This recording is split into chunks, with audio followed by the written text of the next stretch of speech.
want one person to take precautionary measures.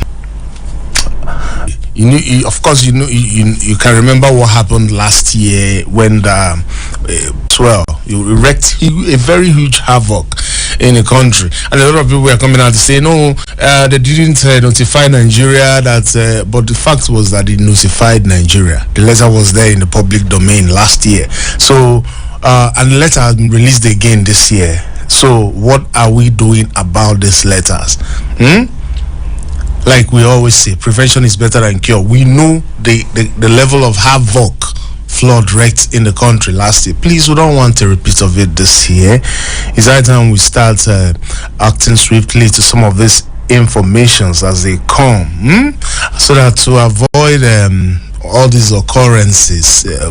Of course, if it happens this year again, we'll call it steady occurrence, and we don't want it to happen. Please let the necessary authorities take note of this news.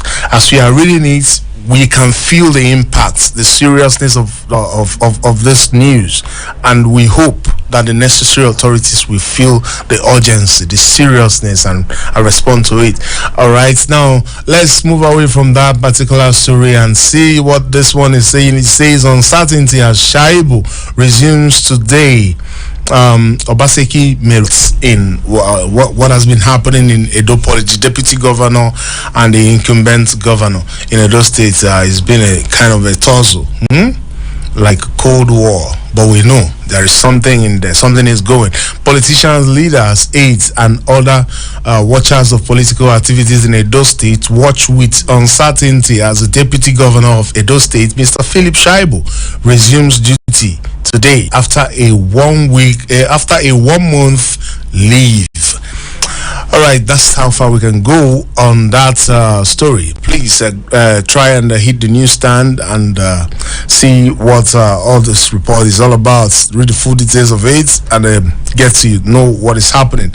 All right, let's shift to this one on security. It says bandits kidnap 2 brothers in Kaduna community. All right. Please try as much as you can to hit the newsstand this morning and know what the story is all about. It's still hinged on security in the country, and it's high time we start doing everything possible to make sure that we secure our nation. All right, we have no other nation except this one, so we should be able to always be at the top of our game. Make sure that every criminal element in our nation is flushed out, and our nation is secured for businesses and for people that do their lawful businesses to thrive as well. All right, let's leave that story. If you want to know more about that story, try and hit the newsstand and read the Vanguard newspaper. That's where the story is. All right, now Bayelsa poll. It says, I won't spill blood to retain governor seats. That's what Governor Doediri is saying. All right, that sounds so good. He's seeking for a second term in office, and he said he doesn't want to spill any blood for it. In as much as is his ambition to retain power, but he has promised that it's not going to be a bloody contest. All right, let's hope so, and let's pray that it pans out good for the people of Bayelsa on November 11th in their forthcoming off-season election. All right, let's get this one. It says government efforts falling as food imports rise 122% deficits. All right, we read this one earlier on, and it's coming up again here. This one says CBN and the exchange rates challenge. All right, if you want to know, this one is on the business segment of the Vanguard newspaper this morning. Please go to the newsstand this morning and read through it. All right. Prigozhin, other senior Wagner officers died in Russian plane crash. All right. Still on the president of the Wagner Group, the more news is still coming up. The people that were actually involved were senior Wagner officers. All right, if you want to know more about that story, hit the newsstand and read through. It's right there on the Vanguard newspaper this morning. Now let's leave Vanguard newspaper and head straight to the Punch newspaper and see what Punch newspaper is saying this morning. And on Punch newspaper, it says Cameroon Dam opening. Cameroon Dam opening evacuates to prevent deaths. FG states one flood prone communities. All right, let's read the first paragraph of that story and see. Of course, it appeared it appeared on the Vanguard and now on the Punch newspaper. But that's to tell you the seriousness of this particular story. And I hope the government responds to it swiftly. Now, the first paragraph says the release of huge volumes of water from the Lagdo Dam in Cameroon has made states along the path of River Benue in Nigeria brace up for possible flood disasters in their various domains. To prevent deaths and other disasters associated with floods, states that are likely to be affected have asked residents of the flood-prone areas to vacate such communities. According to the National Emergency Management Agency officials, no fewer than 11 states, including Adamawa, Taraba, Benue, Nasarawa, Kogi, Anambra, Edo, Delta, Bayelsa, Rivers, and Cross River are likely to feel the negative impacts of the opening of the dam. The states on Sunday advised such residents to leave the areas to avoid impacts on human lives and valuable assets. Please, the people that are living in all these flood-prone areas, your life is more important, all right, than that property. It's very, very, very important. Please stay alive, all right, and leave those areas. Of course, we have our own fair share in the FCT. People living in Trademore, please. Yeah. If you can listen to me this morning, listen to the voice of reasoning. Please, this last lap of the rain, don't let it to get anywhere near you. People living in Trademore. All right, let me say it once again. That's the one that actually hits us most. All right, so let's head straight to this one. Medical dental consultants to decide on strike September. All right, so when we return from this short break, we'll continue reading out. Don't forget that we are still on the Punch newspaper this morning. We'll be right back.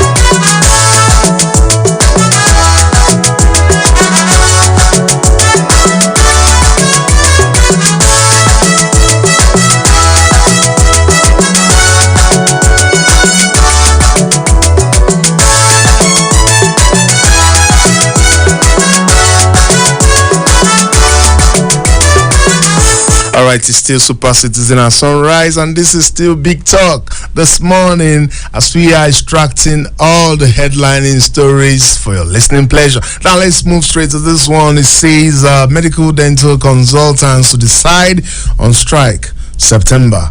All right, let's see. This one is still very important to us. Let's read the first paragraph and see and get to know what our story is talking about this morning. It says Medical and Dental Consultants Association of Nigeria on Sunday said it will hold its National Executive Council meeting. How it pans out, and I hope that they don't go on that strike, and I hope the government listens to all their plea and respond to it swiftly, because we need a rapid response in our health sector. All right, let's move straight to another interesting story right there on the Punch newspaper. Don't forget that we are still extracting all our stories for now right there in the Punch newspaper. That's where we've delved in now. Servicing debt with 90% revenue parts to destruction. It says President Bola Tinubu has said the country could not continue to service its debt with 90% of its revenue.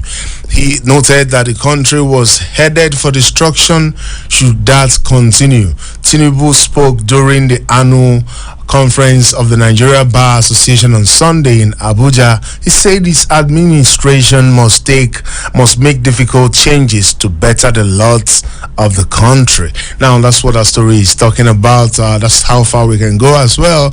But if you're interested in reading, getting more details from that story, it's right there on the Punch newspaper, so do justice to that. Now let's move away and head straight to this one. It's still talking about the lynched senator's aide. It says murder cases take time to resolve. Police reply family.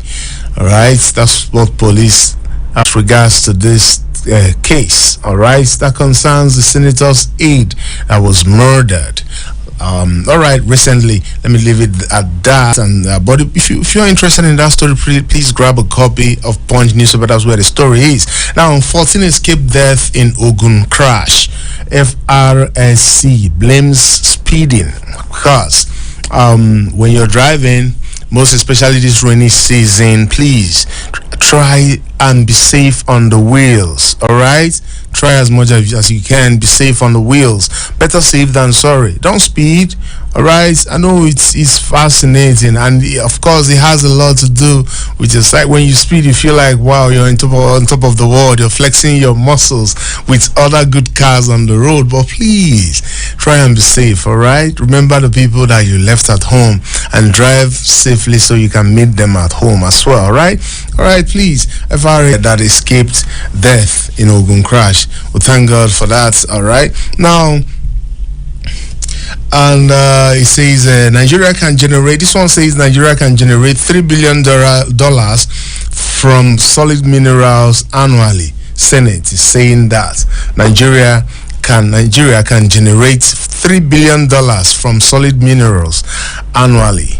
That's what the Senate is saying, and I hope they do all they can to make sure that we bring this to fruition.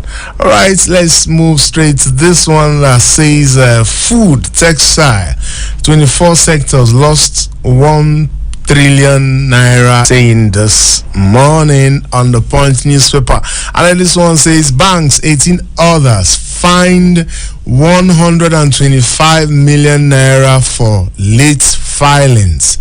All right, you want to know more about that story? Try and hit the newsstand this morning. It's on the Punch newspaper. Do justice to that story. Now, external reserve fall by $915 million after Naira float. All right, please try and do justice to this story. If you're very, very interested in if anything that has to do with business interests you, get that story from the Punch newspaper this morning. Now on the J, ECOWAS demands shorter transition period from junta. All right, the last time they said 3 years. Now ECOWAS is trying to negotiate more shorter time. All right, more shorter time of transition from the junta in the Niger Republic instead of that 3 years, of course. Let's see. But whatever we are doing, whatever we hope for, please don't hope for military rule. All right. That's the only thing I can tell you. No matter how bad democracy is, it can only get better. We are still coming up. We are a budding nation, barely 20-something years old. We can only get better. When the time comes, everything will be fine. Most of these countries that we are looking up to, they are 200 and something years old and all that. So please, let's give our democracy time to grow. Definitely we'll get there. We'll get there someday. That's what I know. There's always a time for things to take its full course. Now let's head straight to another national daily and see how much story we can headlining stories we can extract from that from the Nation newspaper. Let's just say Nation newspaper this morning. Let's head straight to the Nation newspaper. It says Tinubu debt servicing debt with 90% revenue unsustainable. That's what Mr. President is saying this morning, and it's right there on the Nation newspaper. We moved to the Nation newspaper. That's to tell you, so you can be able to follow us properly. Now, this one says, okay, we've talked about this one, and it say brace for flooding. NEMA warns rivers, Cross River, Anambra, 10 other states. We're able to read out those states that NEMA is coming out this morning to tell them to be very, very ready. Brace up. That there is flood knocking or locking around, and they should be able to know what to do. Tell your people, publicize this information, because it's actually for the safety of our people. Tell them there is flood coming, that everybody should brace up and do the needful before the time is late. Now let's move away from that story and read this one that says Nigeria loses 4 million daily on oil theft, says NSA. $4 million daily to oil theft. That's a huge amount of money. And it's no longer in news. It's something that is always in the public domain, and I hope the federal government do something very drastic on this particular story. On this particular story. On this particular issue, Minister. All right. Now, Minister OK's pipeline protection firm Tantita's efforts. Minister OK's pipeline protection firm Tantita's efforts. That's what that's what the story is talking about this morning.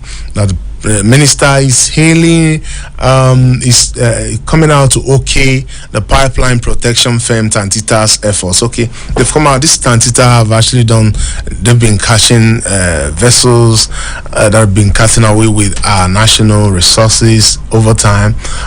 That's why the Minister of State for Petroleum is coming out this morning to say that we are very, very, very okay. With the way you're protecting our pipelines. That's what that story is all about. Now, if you're more interested in that story, please, it's right there on the Nation newspaper. Hit the newsstand this morning. Right? Tax reforms boosted 10.01 trillion naira. Revenue collection, says FIRS. Alright, as FIRS is saying that the tax reforms boosted 10.01 trillion naira revenue collection, says FIRS. Okay, that's a lot of money there.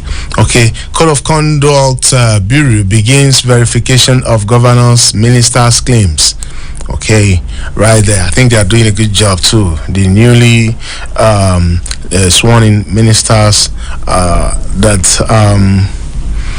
their properties and everything, their documents are being verified by Code of Conduct Bureau to make sure that everything that has to do with what they provided matches with the reality on ground. Now, that's, if you're interested on that story, grab a copy of the Nation newspaper, and that's how far we can go this morning on this readout section. Let's head straight to our discussion segment, and don't forget that we have our regular in-house analyst right here in the building, Ms. Salmon Salami, a veteran journalist and a media consultant. Thank you for coming on this morning show, Mr. Salmon Salami. It's good to have you once again. It's a service to the nation. Thank you very much for having me. Thank you, sir. Now, let's hit the ground running. Want to discuss this issue of flood. The news is here with us again, just like it happened last year. We're receiving it again. The one that we received last year, I don't think that much of, no matter upon all the news we got, the disaster actually happened. What are we going to do differently this time to avoid what happened last year to repeat itself? There is nothing we can do this year than to have envisaged what happened last year and to have made up our mind and determined that never again we will not allow a repeat of what happened last year. I keep on telling whoever cares to listen that when you do something as usual, you cannot get unusual result. There is always the need for us to be proactive and learn from the experiences of the past, especially the sad experiences. Flooding simply means water is unable to find its way and to find its course. Why couldn't it find its course? Simply by negligence on the part of we people abusing the environment. And unfortunately again, our neighbor, the Cameroonians or the Cameroon, said that the Lamdo Dam will be opened and water will be released. And when such is done, it goes through Nigeria and it increases the volume of water and flooding results. But aside from that, the agencies, NEMA, they have warned that they have predicted the volume of rainfall that we will have. NEMA too has been trying to make sure that they cushion the effect of the dislocation that will happen if people do the right thing. But I still want to plead and plead that we should not toy with lives, because life is not what you can produce. You cannot make life, and whatever life or any life that is lost and is gone forever.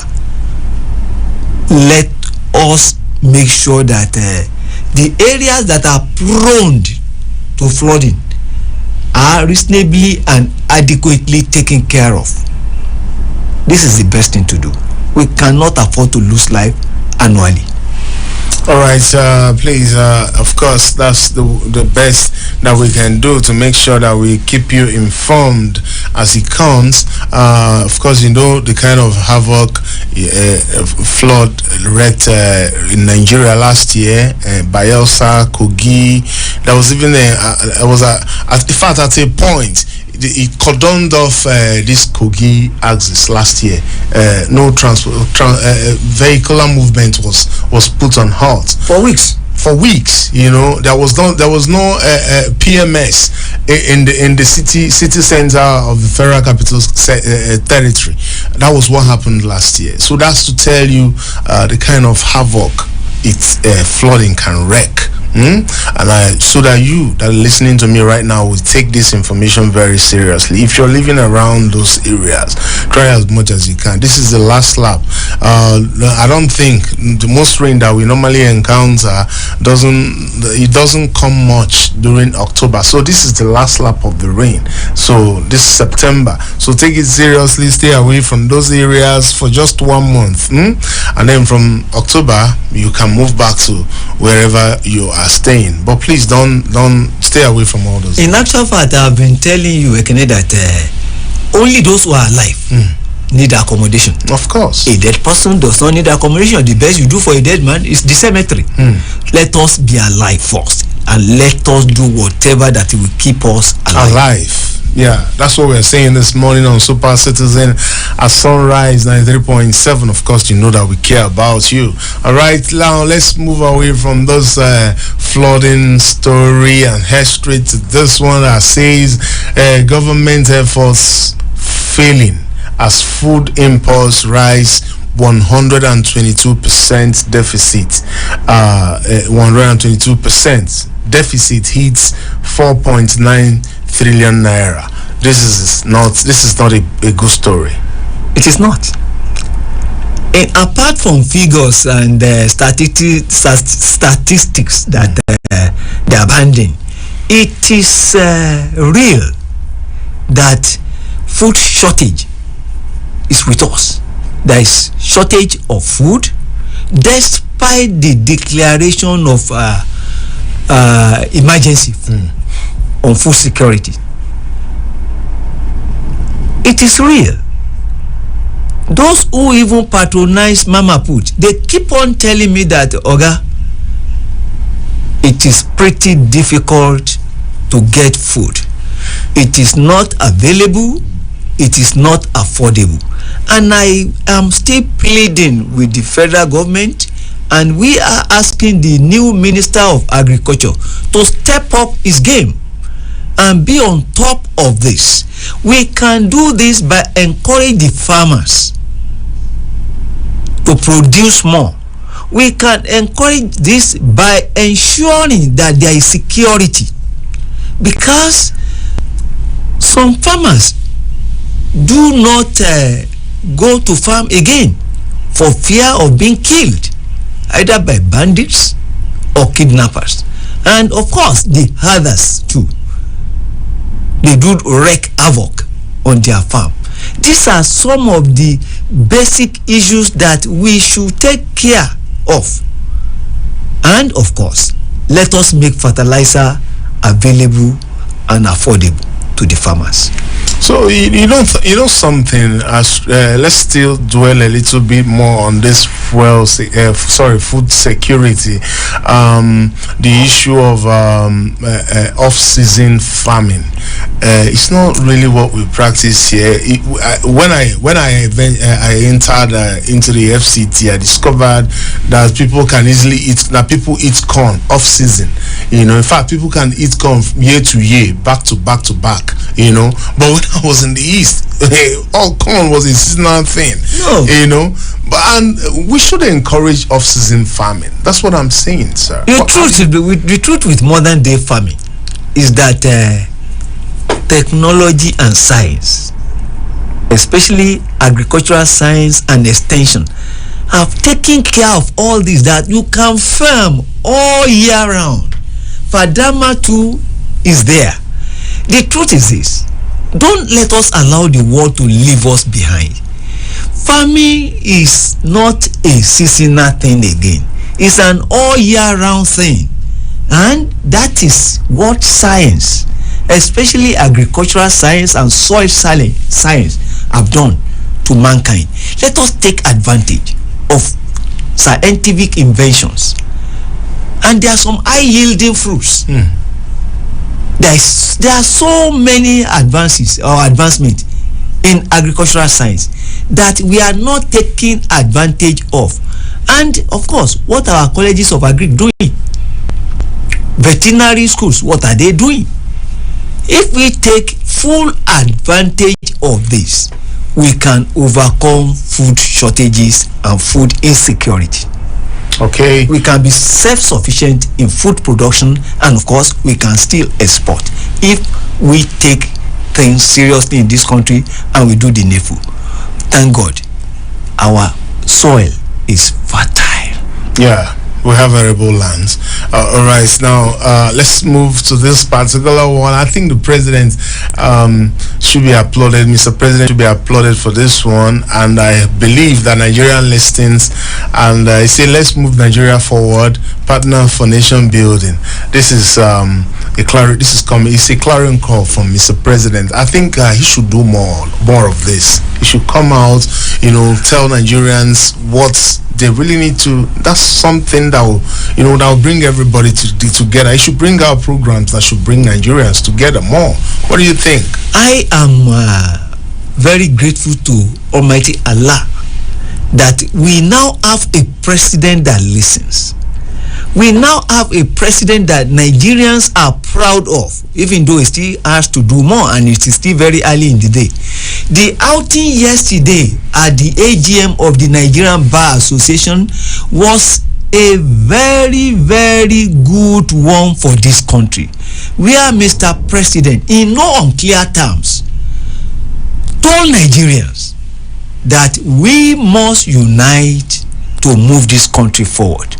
It was a fantastic statement, well scripted, by the president's speechwriters, and the president did justice to the delivery of that speech. It was a high point of what Nigerians will get from President Bola Ahmed Tinubu. But it's not enough to talk. Let us walk the talk. Let us walk the talk, and that's what Mr. Simon Salami is saying this morning, a veteran journalist and a media consultant. Remember that it's still 93.7 FM, Citizen FM, right here in the Federal Capital Territory. Now you can be part of the show this morning. Call us on our line 081-822-22205. I call it again, 081-822-22205, or you call us on our other line 090-3222-9797. I call it again, 090-3222-9797. Call us and make your contributions, and let's know how we can be able to chart a way forward for the growth of this country. That's why we're here. Now, why Buhari was torn between duty and morality.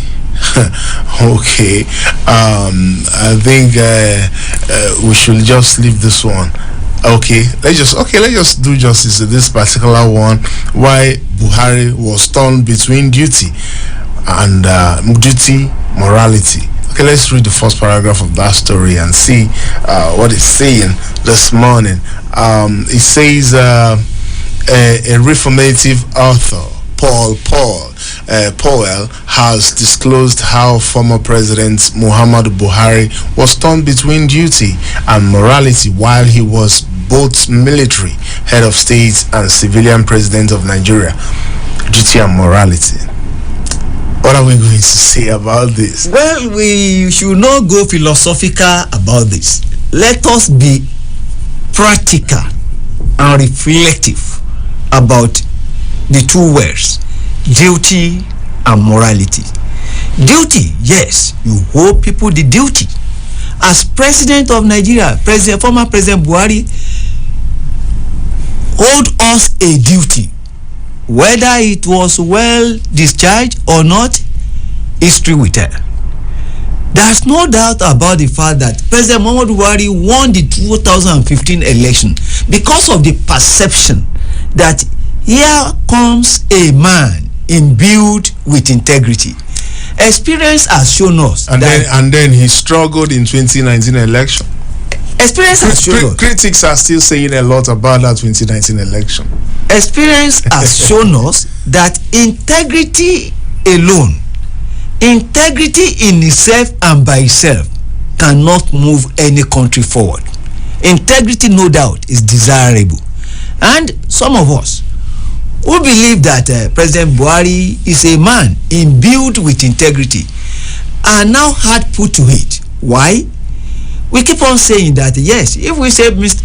President, former President Buhari, as a person is a man imbued with integrity, and we all saw all that happened during his tenure, it's like this. How will you describe it? A vehicle had an accident. You now tell yourself that the driver has no fault, but the conductor should be held responsible. It's a big one. Okay, of course, you know that analysis. We can be able to relate with that particular analysis very well. Now, this one is on Lagos state politics. Is saying that Lagos government to detain vehicles. Okay, it's talking about Showolu's cabinet to protest to Lagos Assembly. If that's what that story is saying, but let's just read the first paragraph of that story and see and extract more and see what that story is, the paragraph of that's talking about. Okay, but it's talking about the refusal of Lagos State Assembly to confirm some of the commissioners that the governor of Lagos State put up. What do you have to say about this, Mr. Samuel Salame? Well, why we will not leave politics to politicians alone? Because they determine what happens to us, and their policies and programs will definitely have an effect, whether debilitating or devastating effect on the people. That is why we should be keen. That's why we should be interested. That's why we should take more than a passing interest in what they do or what they don't do. What are the reasons or their reasons for not confirming 17 of the nominees? Well, dangerous religious politics is coming into it, as some will say, but let us keep our fingers crossed and let us still watch and let time tell. So, like, this thing, am I going to call it a good politics or a bad politics? Like, critics are still coming out to say most of these 17 members rejected by an APC-dominated state assembly. These people are still APC members. What is happening? And the same thing actually happened. Is it like it's a good thing happening in our politics or something? I don't understand. Well, let us still keep watching and see how it plays out. There are so many issues involved. Some people are saying that Lagos for Lagosians, that quite many of those people, they are not Lagosians. This is dangerous, because how do you describe a situation whereby I was born in Lagos, my father was born in Lagos, my mother was born in Lagos, we do not know any place, we pay our tax in Lagos all our lives? It's Lagos we know. Are we still not Lagosians? Who can be more Lagosian?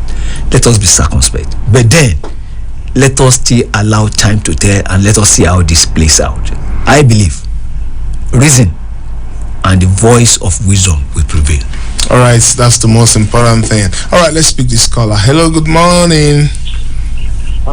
Good morning, Mr. Kine. Good morning, Mr. Salami. Good morning, Alamin. I'm calling from Kwarimpa. Thank you so much. Good morning, Alamin. How is Kwarimpa this morning? Alhamdulillah. All right, please go ahead. You know, the story you just read out, Mr. Salami commented on. You see, when I saw that news, it was both a good and bad news for me. Good news in the sense that it means the State House of Assembly is independent from the executive, and they are doing their constitutional duties in the sense that they shouldn't be passing everything, you know, that is thrown at them by the executive for in the name of having a good working relationship between them. And bad news in the sense that when I saw Professor Abayomi, the immediate past commissioner for health of the state, I became jittery. I became jittery in the sense that I was one of the very first batch of the people that contracted COVID-19 in the 2020, and I was treated. I spent 6 weeks at the IDH Yaba. I know and I appreciate how Dr. Abayomi, Professor Abayomi, you know, the role he played in ensuring that Lagos State, you know, that Lagos State was actually the most preferred place for treating. The building that was put together in the University of Abuja Teaching Hospital then was an uncompleted building. In fact, there was nothing to write home about. So I was moved to Lagos. And a lot of people like that, even the VIP, the government officials, they were not treated in Abuja, they were moved to Lagos. It tells you the kind of quality health care and the attention that is being paid to the Lagos State, you know, health sector, which was under his leadership. And when the House of Assembly refused to confirm him, for me, there is nobody that came close to the achievement he achieved. In fact, he's one of the shining lights of the Sanwo-Olu's administration. And I feel like, no, this has nothing to do with competence. This is purely politics. And the State House of Assembly should understand and treat it as such. Please, put away politics from this. And I agree with Mr. Salana. At the same time, I disagree. You cannot expect an action and you expect reaction. I've not seen any state like Lagos that is so accommodating. I can give you 4 names that are non-Lagosians. You have Honorable Emeka Idimogu. He's representing Isholo and also the House of constituency, House of Assembly. The Vice Chairman, Honorable Uchechi Edna, she's from Enugu. She's the Vice Chairman presently of Ojo Local Government. The immediate past House